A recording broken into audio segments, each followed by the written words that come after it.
Si tienes más de 30 años como yo, tal vez recuerdes la película The Kid, Mi Encuentro Conmigo. En esta película, protagonizada por Bruce Willis, Ross Dourif es un asesor de imagen de 39 años, exitoso, frío, incapaz de mantener relaciones y completamente enfocado en su carrera, que de pronto se encuentra cara a cara con su versión de 8 años, Rusty, el niño que fue hace más de 3 décadas. Sin embargo, a diferencia del hombre en que se convirtió, Rusty es un niño inseguro, miedoso, sensible y con sobrepeso, todo lo que Ross ahora desprecia. Sin embargo, a Rusty tampoco le gusta mucho lo que ve en su yo futuro, porque descubre que no se cumplieron sus sueños. No es piloto, no tiene un perro, no está casado. En sus propias palabras, siente que crecerá para convertirse en un perdedor. Irónicamente, Ross cree que el niño de 8 años que tiene enfrente también es un perdedor y lleva 30 años construyendo toda su vida para ser alguien diferente. A lo largo de la historia, Ross intenta descubrir cómo ayudar a su yo del pasado a regresar a su propia línea de tiempo, mientras se va obligado a convivir con una versión de sí mismo que le incomoda y que constantemente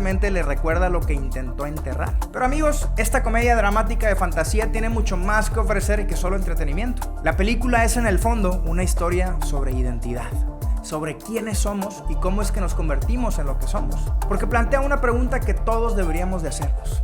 La identidad que hoy tengo, quién soy, cómo actúo, cómo pienso, cómo construyo mi vida, ¿es algo que elegí conscientemente o inconscientemente estoy reaccionando a mis propias experiencias del pasado? Y es que, gente, el verdadero problema de Ross no era regresar a Rusty a su tiempo. Su verdadero problema era que llevaba más de 30 años viviendo una identidad construida sobre el trauma. Y solo cuando estuvo dispuesto a recordar su infancia, reconocer sus heridas y enfrentarlas, pudo empezar a cambiar su presente. Amigos, aunque la historia de Ross es ficción, el fenómeno no lo es. En la psicología existe un concepto llamado creencias nucleares, el cual fue desarrollado por el psiquiatra Aaron Beck, fundador de la terapia cognitivo-conductual. Las creencias nucleares son conclusiones profundas que formamos, sobre todo en la infancia, sobre nosotros mismos, los demás y el mundo, y funcionan como filtros automáticos a través de los cuales interpretamos todo lo que nos sucede. No suelen ser solo pensamientos que estás repitiendo conscientemente, son más bien ideas que operan en segundo plano y sobre las cuales empiezas a construir tu identidad. Así es que podríamos decir que estas creencias nucleares son estructuras mentales que se formaron muchas veces de manera inconsciente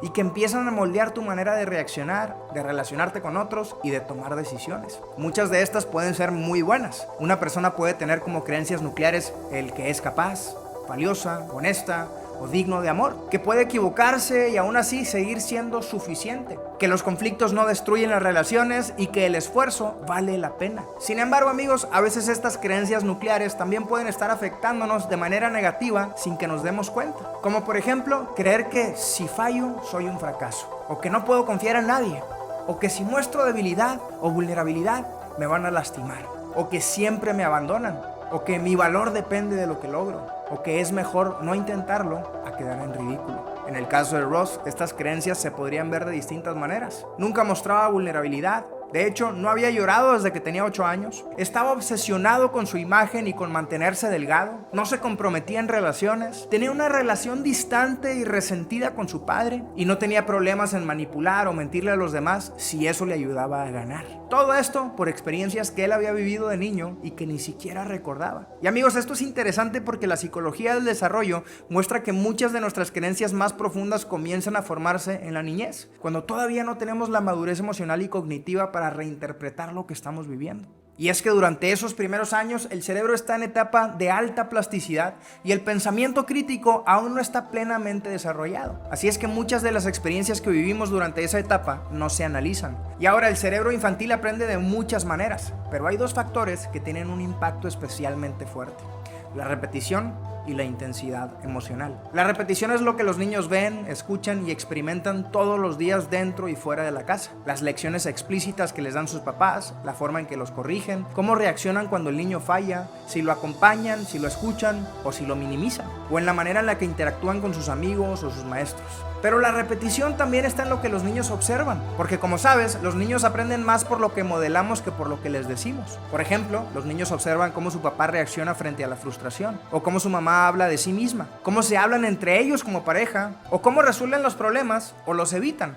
De todo esto están aprendiendo constantemente. Pero como dije, las creencias también se forman por experiencias de intensidad emocional. Momentos que no necesariamente se repiten todos los días, pero que se viven con una carga emocional tan fuerte que el cerebro los registra como decisivos. Y esa intensidad puede ser positiva o negativa.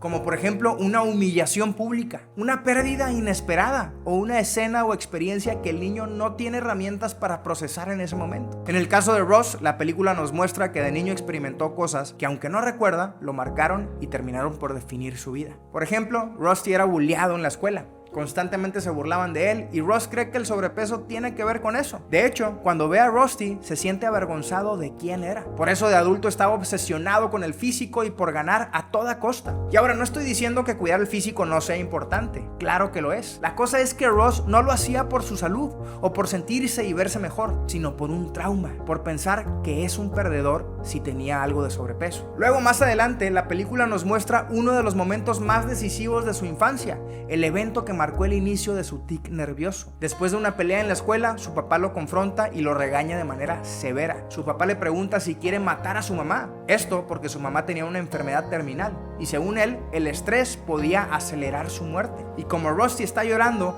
le dice que tiene que madurar y le repite muchas veces que deje de llorar. Ahora, tal vez un adulto podría entender esto como un momento de frustración mal gestionada. De hecho, cuando Ross vuelve a ver esta escena, ya de adulto, comprende que su papá actuó de esa manera porque estaba asustado por la enfermedad de su esposa y por la posibilidad de quedarse solo criando a sus hijos. Y cuando Ross finalmente entiende esto, llora por primera vez desde que tenía 8 años. Desde que su papá lo regañó y le dijo que pare de llorar. Pero un niño de 8 años no lo ve así. Por eso, cuando la mamá de Rusty muere poco tiempo después, él se queda con la idea de que fue su culpa.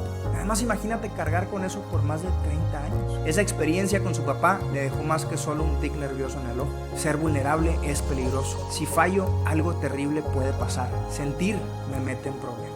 Y amigos, esas conclusiones no se quedaron en la infancia, lo acompañaron durante toda su vida y lo formaron como adulto. Por eso tenía una relación distante y resentida con su padre. Por eso no mostraba vulnerabilidad. Por eso no soportaba y se burlaba de quienes mostraban emociones. Por eso evitaba relaciones profundas. Por eso necesitaba ganar y controlar y demostrar todo el tiempo que no era un perdedor. No se trataba solo de su personalidad, era su reacción a lo que había vivido de niño. Era una identidad construida para sobrevivir. Imagínate, tenía ya 40 años cuando entendió que la muerte de su madre no había sido su culpa. Le tomó más de 30 años atreverse a mirar su pasado y enfrentar sus heridas para darse cuenta de que la persona en la que se había convertido no era quien él quería ser en verdad. Y gente, es aquí donde la película deja de ser una historia sobre un personaje y se convierte en un espejo. Porque como dijo Carl Jung, hasta que hagas consciente lo inconsciente, dirigirá tu vida y lo llamarás destino. Si lo piensas, esto mismo puede estar pasando en nuestras vidas. Al igual que Ross, podemos estar dejando que heridas y traumas dirijan nuestras decisiones, creyendo que simplemente